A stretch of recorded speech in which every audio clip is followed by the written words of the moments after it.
नमस्कार मंडळी, एक छानसा व्हिडिओ तुमच्याबरोबर शेअर करते. ह्याचा डिटेल व्हिडिओ मी आपल्या चॅनलवरती अपलोड केलेला आहे कालच. तर नक्की ही रेसिपी बघा. आपल्याला माहिती आहे आता उन्हाळ्याच्या दिवसांमध्ये आपण जे साठवणीचे पदार्थ असतात ते जास्तीत जास्त तयार करून ठेवतो मुलांसाठी वगैरे. तर इथे की नाही मी कुरडया बनवल्या होत्या. पण कुरडयांचं एक असतं की आपल्याला ते 2-3 दिवस भिजत घालावे लागतात आणि नंतर मग ते करावे लागतात. तर त्याच्यात खूप वेळ जातो. तर आता जी मी तुमच्याबरोबर ही रेसिपी शेअर केलेली आहे की नाही, एकदम सोपी आहे आणि पटकन बनणारी पण आहे. एकदाच पीठ बनवून ठेवलं तरी चालतं आणि जर एकदाच नसेल बनवायचं तर मग थोडं-थोडं घरातल्या घरात सुद्धा पीठ आपण बनवू शकतो. तर मी डिटेल व्हिडिओमध्ये सांगितलेलं आहे कसे बनवलेले आहे ते नक्की बघा आणि अगदीच तुम्हाला जमले नाही ना तर एका वाटीच्या प्रमाणाचे तरी करून बघा. खरंच तुम्हाला आवडतील आणि तुम्ही नक्कीच यावेळी कुरडया बनवाल.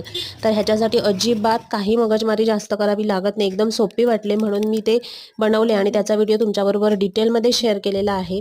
मी तर रोज थोडे-थोडे घालून एक डब्बा भरून तरी माझ्या कुरडया बनवून झालेल्या आहेत आणि भरपूर काही एकाच दिवशी मी घाट घालत नाही. थोडे-थोडे नेहमी करून की नाही जवळ-जवळ डब्बा माझा पूर्ण आता भरत आलेला आहे आणि अजूनसुद्धा मला बनवायचे आहेत. त्याच्यानंतर कुरकुऱ्यांची सुद्धा एक रेसिपी मी तुमच्याबरोबर लवकरच शेअर करीन. ती सुद्धा एकदम सोपी आहे. अगदी चालता-चालता आपले हे पदार्थ होऊन जाऊ शकतात. तर रेशनच्या तांदळापासून बनवलेल्या या कुरडया आहेत. कशा वाटल्या नक्की कमेंट करून सांगा आणि व्हिडिओ आवडला असेल तर लाईक, शेअर अँड सबस्क्राईब.